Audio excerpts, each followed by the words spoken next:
Bonjour chers amis Capricorne et bienvenue dans votre taroscope pour le mois de décembre 2020. J'utilise pour ce taroscope le Magic Tarot.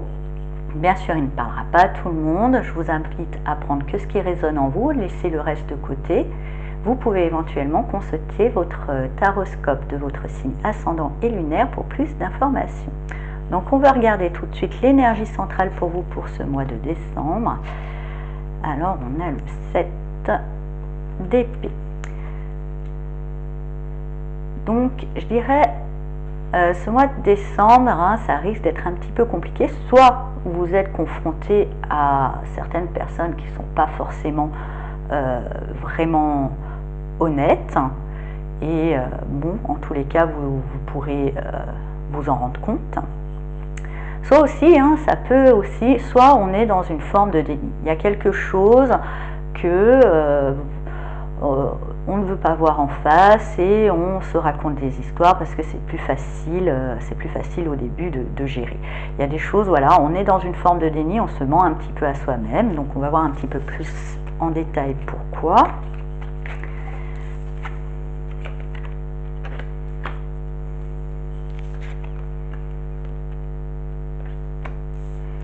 Donc effectivement, pour moi c'est peut-être ça, c'est peut-être cette forme de déni qu'on peut avoir lors d'une nouvelle, parce qu'il y a une notion de nouvelle, de quelque chose qui annonce, mais qui est un petit peu avec ces traînes d'épée, je dirais un petit peu peut-être délicate, qui laisse justement avec ce 9 d'épée, il y a pas mal d'épées quand même, donc il y a quand même pas mal de tracas pour le mois de décembre pour vous, chers amis Capricorne. J'en suis navrée, mais c'est comme ça la vie, c'est toujours, voilà, une certaine nouvelle peut du coup inquiéter,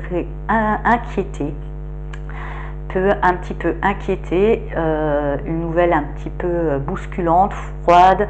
C'est peut-être, ça peut être l'image d'une institution, tout simplement, ou d'une personne, voilà, quelque chose qui laisse pas mal d'angoisse. Et effectivement, ça c'est quand même la première étape quand il y a des nouvelles ou quelque chose qui peuvent être bouleversantes, mais qui est quand même là pour nous secouer. Le jugement nous parle quand même de nous secouer un petit peu. Et bien justement, quand il y a des nouvelles un peu bouleversantes, la première étape est un petit peu le déni. Donc c'est un petit peu ça sera un petit peu peut-être essayer d'enjoliver le tableau, ou de pas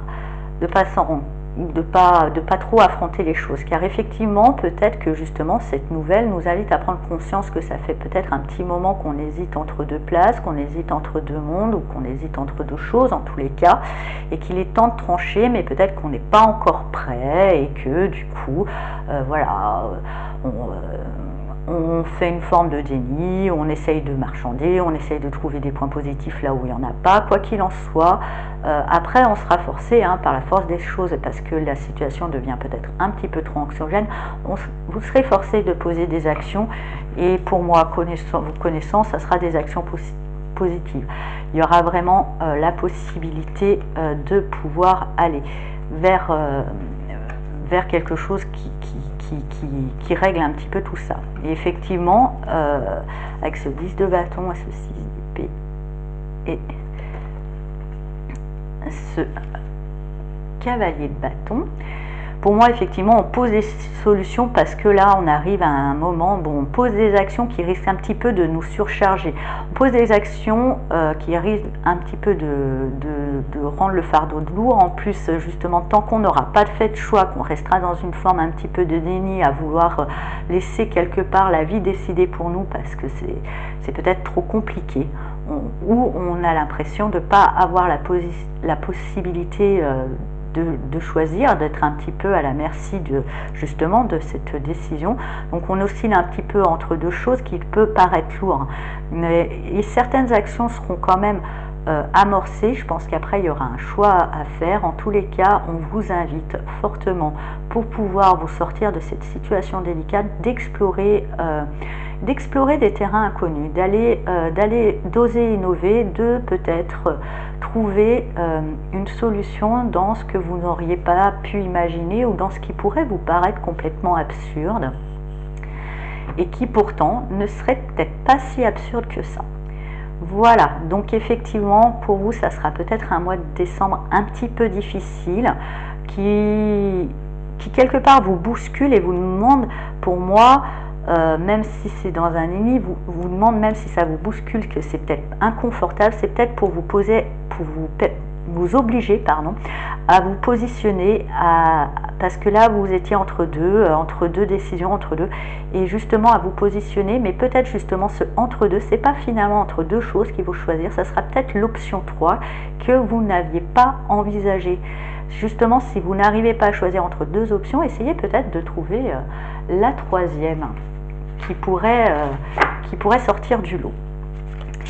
Alors, on va voir avec les cartes du Mudra, quel Mudra va pouvoir vous aider dans ce mois de décembre. Hop.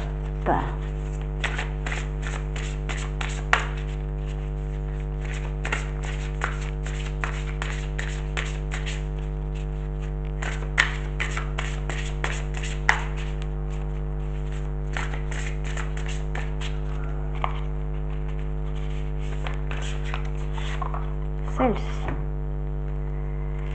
Guérison, accepte-la. Alors, je vous montre, je ne sais pas si vous voyez bien le Mudra. Avec les mains, ça brille un peu. Là, je pense que ça se voit mieux. En tous les cas, c'est le Mudra Surbi. S-U-R-B-H-Y. Si vous voulez, vous pourrez le retrouver sur Internet. Donc là, on est dans la notion quand même du chakra solaire avec cette couleur jaune, donc le pouvoir et le contrôle. Donc justement, peut-être, là de toute façon, on voit avec ce 6 d'épée que vous lâchez une forme de contrôle. Vous vous dites advienne que pourra, mais c'est peut-être justement quand vous lâchez que trouve l'inspiration et que ça vous permet de poser des actions qui vous mènent vers cette voie, je dirais cette troisième voie. Parce que ces deux-là, elles vous maintiennent dans une forme d'illusion qui ne vous aide pas finalement. Mais c'est aussi grâce à cette illusion qui ne vous aide pas qu'à un moment vous allez lâcher parce que vous ne pouvez plus. Et en lâchant, c'est peut-être là justement qu'on trouve cette guérison et cette solution. Alors, voyons. Le Mudra Surbi agit contre les rhumatismes, l'arthrose, les inflammations et les douleurs de toutes sortes. En cas de troubles chroniques, pratiquez ce mudra 4 fois par jour pendant 10 minutes. Ça, c'est pour la version plus physique. Pour la version plus psychologique, on va dire ça. Vous êtes le calice merveilleux d'une fleur. Comme cette fleur, vous vous ouvrez à la lumière et vous vous laissez remplir de sa clarté, de ses couleurs, de sa chaleur et de sa force de guérison rayonnante. Sentez la chaleur de cette lumière. Elle réveille vos cellules, met vos atomes en vibration, les fait chanter. Si nécessaire, envoyez des faisceaux de lumière dans les régions de votre corps qui pourraient avoir besoin de guérison. Je m'ouvre à la lumière cosmique, à l'amour universel, à la force dispensatrice de joie et de guérison. Et effectivement, je pense que quand vous laisserez un petit peu aller vous laisser porter, vous lâcherez un petit peu prise, vous pourrez justement être dans cet état d'ouverture qui pourra vous donner cette idée sortie des sentiers battus, qui pourra trouver une solution à ce doute et à cette hésitation qui vous ronge sur ce mois de décembre. Voilà, chers amis Capricorne, j'espère que ce taroscope vous a plu. Je vous souhaite un très beau mois de décembre malgré tout. N'oubliez pas, même si ça a l'air compliqué, vous avez la solution. Il faut lâcher un petit peu et les choses s'éclairent. Très beau mois de décembre à vous et à bientôt. Au revoir.